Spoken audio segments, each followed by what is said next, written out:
लोगों को फनकार कहेंगे लोग यहाँ, देश लूटने वालों को सरकार कहेंगे लोग यहाँ।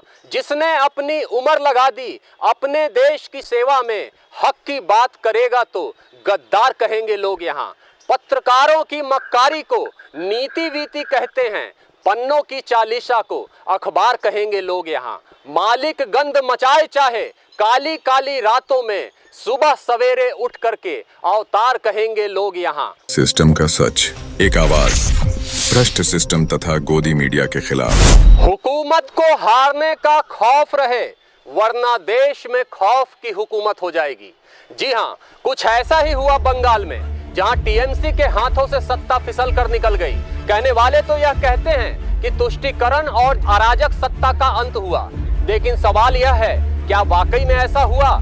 यदि हाँ, तो फिर चुनाव के बाद बंगाल में हुई हिंसा और अराजकता को भाईचारे की किस किताब में लिखा जाएगा? उंगलियों में लगे मतदान की स्याही की चमक फीकी पड़ने से पहले ही यदि बंगाल की माटी फिर से रक्त रंजित हुई, तो इस कत्लेआम को जायज कैसे ठहराया जाएगा? शुवेंदु अधिकारी के निजी सचिव को जिस निर्ममता से कई गोलियां दाग कर हत्या कर दी गई, उस अंधे कानून व्यवस्था की काल कोठरी को किस खूंटी में टांगा जाएगा? सरकारें बदली, गठबंधन बदले, तारीखें बदली, लेकिन क्या राजनीतिक रवैया बदला? आवाम ने दल देखा, बल देखा, वादे देखे, सपने देखे, संघर्षों का दौर देखा, लेकिन क्या आवाम के हालात बदले? नहीं बदले। और वो इसलिए क्योंकि सरकार और सत्ता बदलने से बदलाव तब तक नहीं होगा जब तक फटे हुए ईमान के पन्ने नहीं बदले जाएंगे। सवाल यह उठता है कि आखिर क्यों नहीं बदल रहे आवाम के हालात? वो इसलिए क्योंकि हम सरकार को भ्रष्ट समझते हैं, जबकि असलियत यह है कि कोई सरकार भ्रष्ट नहीं होती, बल्कि भ्रष्टाचार करने के लिए ही सरकार बनाई जाती है।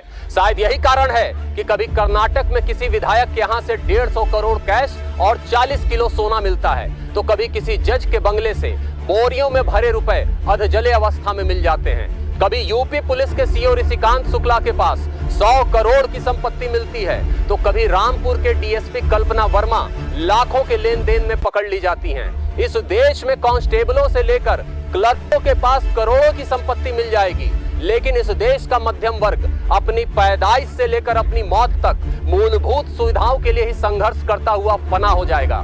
पहले भ्रष्ट का मतलब होता था कुछ प्लाट, एक आध फ्लैट और शायद एक आध फार्म हाउस, मगर आज भ्रष्ट का मतलब है पूरी तरह से चुराए गए सार्वजनिक धन पर बना अखंड साम्राज्य।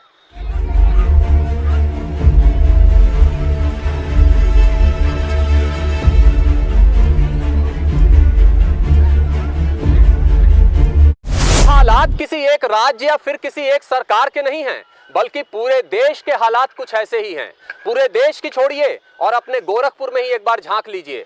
पिछले 9 सालों में सीएम साहब द्वारा दिए गए तमाम आदेश प्रशासनिक गलियारे में तैर रहे हैं, लेकिन अफसर हैं कि सुनते ही नहीं। हालात देखकर ऐसा लगता है जैसे प्रदेश को नौकरशाही के हाथों का झुनझुना बनाकर रख दिया गया है, और जनता को तो जैसे चैन सुकून को डिस्टर्ब करने वाला मक्खी और मच्छर मान लिया गया है। सीएम साहब का आदेश था कि 10 बजे तक अधिकारी कार्यालय पहुंच जाएं, सड़कें गड्ढा मुक्त हो जाएं, अधिकारी अपना सीयूजी फोन खुद उठाएं, और किसी शिकायत पर यदि गलत रिपोर्ट लगाया जाए तो उस गलत रिपोर्ट लगाने वाले पर मुकदमा लिखा जाए। अब पूछिए जनता से कि इसमें से कितने आदेशों का पालन हो रहा है। आदेशों के अनुपालन का सबसे बड़ा दारोमदार पुलिस पर होता है। पुलिस को न्याय व्यवस्था में इतना अहम रोल हासिल है कि यदि पुलिस चाहे तो अदालतों पर फर्जी मुकदमों के बढ़ते हुए बोझ की गंभीर समस्या को चुटकियों में हल कर दे। लेकिन असलियत क्या है, इसे समझने के लिए ले चलते हैं आपको गोरखपुर के सीओ कोतवाली सर्किल पर। सीओ कोतवाली सर्किल का हाल यह है कि 100-150 रुपए की शहर भर में उधारी खाकर गरीबों का पैसा हजम कर जाने वाले मुफ्तखोर को जब सपने में डर महसूस होने लगता है, तब कोतवाली थाना साम्राज्य के एक छत्रपाल सिंह द्वारा इस मुफ्तखोर से तहरीर लेकर बगैर किसी जांच और जहमत के एक पत्रकार के खिलाफ मुकदमा लिख दिया जाता है। जब इसी क्षेत्र में करोड़ों के भ्रष्टाचार पर किसी पत्रकार द्वारा खुलासा किया जाता है, तब उस पत्रकार के खिलाफ भी भ्रष्टाचारियों से साठ गांठ कर मुकदमा लिख दिया जाता है। शहर के नामचीन बदमाश और हत्या के आरोपी को इसी सर्किल के थाना राजघाट की रिपोर्ट पर खुलेआम गोलियां बरसाने के लिए लाइसेंसी असलहा दे दिया जाता है। शहर के नामचीन बदमाश सुल्तान के गुर्गे की तहरीर पर बगैर किसी जांच और जहमत के एक संपादक पर इसी सर्किल के थाना तिवारीपुर में मुकदमा लिख दिया जाता है। और जब बुरी तरह मार खाकर जख्मी हालत में एक महिला इसी सर्किल के थाना तिवारीपुर पर न्याय मांगने पहुंचती है तो थाना तिवारीपुर के कलम की स्याही सूख जाती है। थाना तिवारीपुर पर एको अहम द्वितीयो नास्ति का ऐसा अहंकार छाया हुआ है कि इस महिला का मुकदमा लिखने के लिए एसपी सिटी द्वारा दिए गए आदेश को भी थाना तिवारीपुर अनसुना कर देता है। जब महिला अड़ी रहती है तब महिला को 6-7 घंटों तक थाना में बिठाए रखने के बाद उसका मुकदमा लिखा जाता है। लेकिन जरा रुकिए, क्योंकि अभी थानेदार साहब का न्याय पूरा नहीं हुआ है। महिला ने एसपी सिटी तक अपनी गुहार पहुंचाने की जो हिमाकत की थी उसकी सजा उसे मिलनी बाकी थी। इसलिए थानेदार साहब ने उस महिला के आरोपियों से तहरीर लेकर सबसे पहले इस महिला पर ही मुकदमा लिखा और उसके बाद इस महिला का मुकदमा लिखा गया। इस महिला के साथ थानेदार साहब द्वारा किए गए अन्याय के अध्याय में एक बहुत ही गूढ़ सबक छिपा हुआ है और वह सबक यह है कि इस व्यवस्था में चाहे कोई कितना भी बड़ा क्यों ना हो अधिकारी, लेकिन थाना ही है सब पर भारी।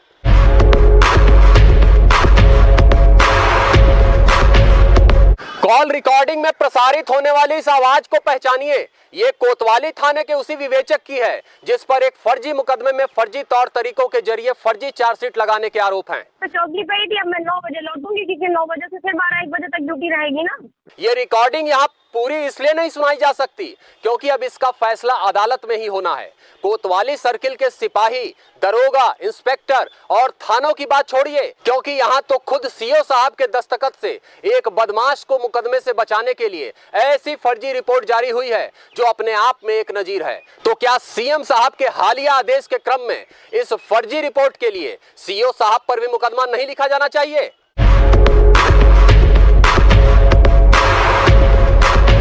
ये पूरी तरह से अटल सत्य है कि यूपी पुलिस की किसी से कोई दुश्मनी नहीं होती, बस लॉ एंड ऑर्डर मेंटेन करना होता है। लेकिन बेईमानी, पद, प्रमोशन, रिश्वतखोरी और बदले की भावना अक्सर वर्दी से अनैतिक काम कराती है। एक प्रमुख मीडिया हाउस दैनिक भास्कर का स्टिंग ऑपरेशन यह खुलासा करता है कि रेप, छेड़खानी और गैंग रेप का फर्जी मुकदमा लिखाने का धंधा खूब जोर पकड़ रहा है। कारण यह है कि रेप की एफआईआर लिखे जाने के बाद कोर्ट के निर्देश पर रेप पीड़िता को सरकारी मुआवजे के तौर पर आर्थिक मदद मिलने लगती है।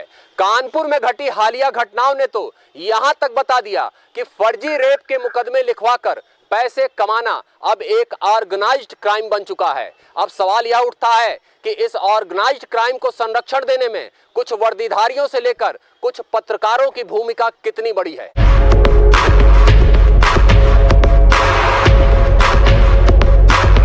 कानपुर की घटना में जब पुलिस से लेकर पत्रकारों तक के नाम सामने आए तो आवाम ने अपना माथा पीट लिया।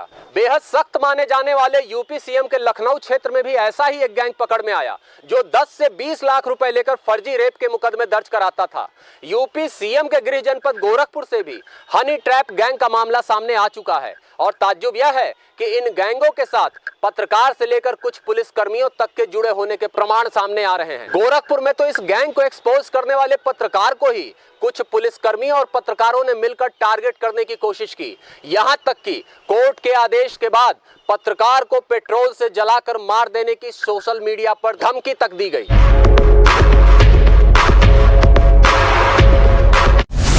जब इस सड़ चुके सिस्टम में आवाम की आवाज दबा दी जाती थी तब मीडिया ही इन दबी कुचली आवाजों का सहारा हुआ करता था, लेकिन आज वो सहारा खुद अपने ही हाथों खुद को दफन कर चुका है। लोकतंत्र के चौथे स्तंभ का कत्ल करके पत्रकारिता की लाश पर आप जिस भीड़ को आज पत्रकारिता दिवस मनाने का स्वांग रचते हुए देख रहे हैं, उन्हें एक बार किसी प्रेस कॉन्फ्रेंस में भी जाकर दिखाइए।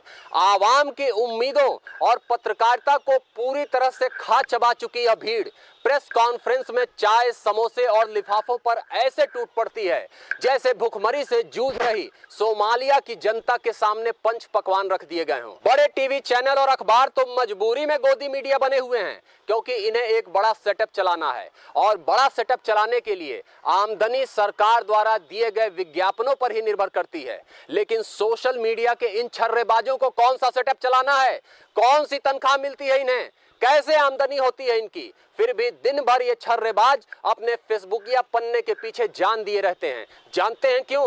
क्योंकि यह फेसबुकिया पन्ना ही वो जरिया है जो इन छर्रेबाजों की दलाली का मार्ग प्रशस्त करता है।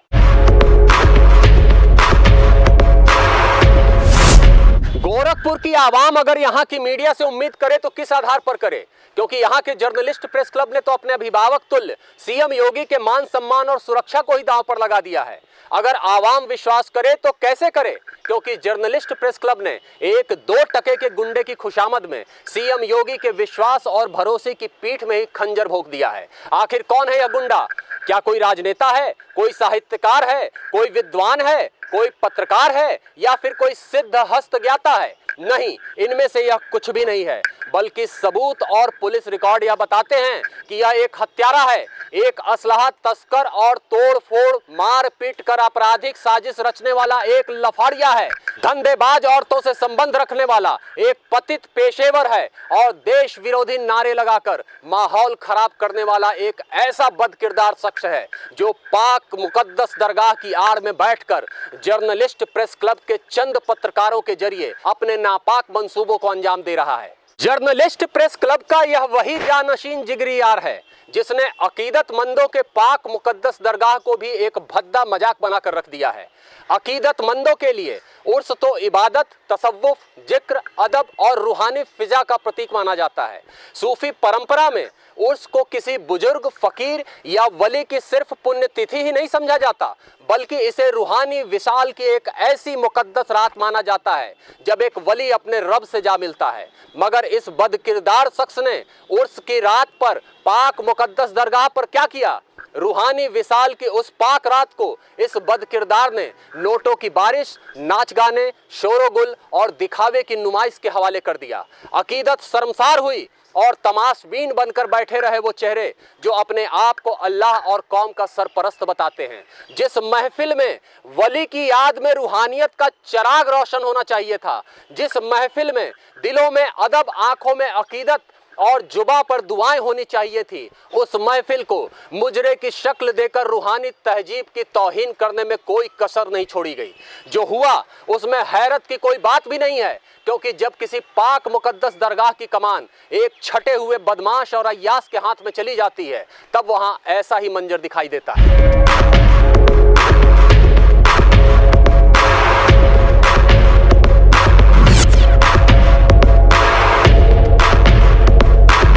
सिस्टम और पत्रकारिता पर उपजे हुए भरोसे को सियासत और बदउनवानी निगल रही है। यकीन और भरोसा इस कदर गुमराह कर दिया गया है कि नीति और नियत के साथ ही जर्नलिस्ट प्रेस क्लब के पदाधिकारियों की निष्ठा भी संदेह के घेरे में है। यहाँ सिर्फ जमीर ही नहीं बेचा गया है, बल्कि यहाँ तो अमानत और ईमान की कब्र खोदकर उसी कब्र में यूपी सीएम के विश्वास और भरोसे को भी दफन कर दिया गया है।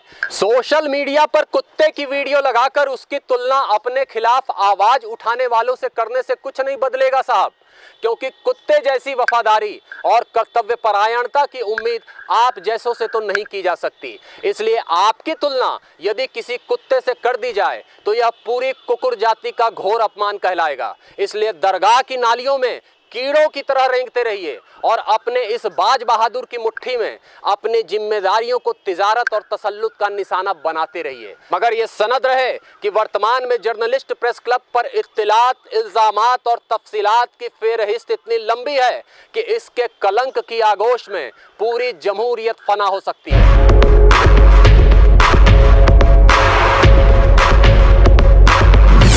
जरा सोचिए कि इकरार अहमद और इसके चाटुकार पत्रकारों की वजह से फर्जी रेप के मुकदमों की ऑर्गेनाइज्ड क्राइम के माउंट एवरेस्ट के नीचे आखिर कितने निर्दोष आहों और कराहों की समाधि बनी हुई होगी। कितने बेगुनाहों को फंसाकर उनकी हंसती खेलती जिंदगी को अन्याय के थ्रेसर में काट दिया गया होगा।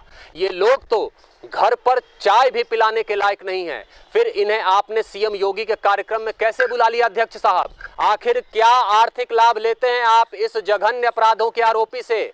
आखिर इस बदमाश के मुंह में स्वाति नक्षत्र की ऐसी कौन सी बूंदें गिर गई हैं कि आप और आपकी कार्यकारिणी के कुछ सदस्य इस 2 टके के बदमाश के चरण वंदन को ही अपने जीवन का लक्ष्य अभिनंदन समझने लगे हैं?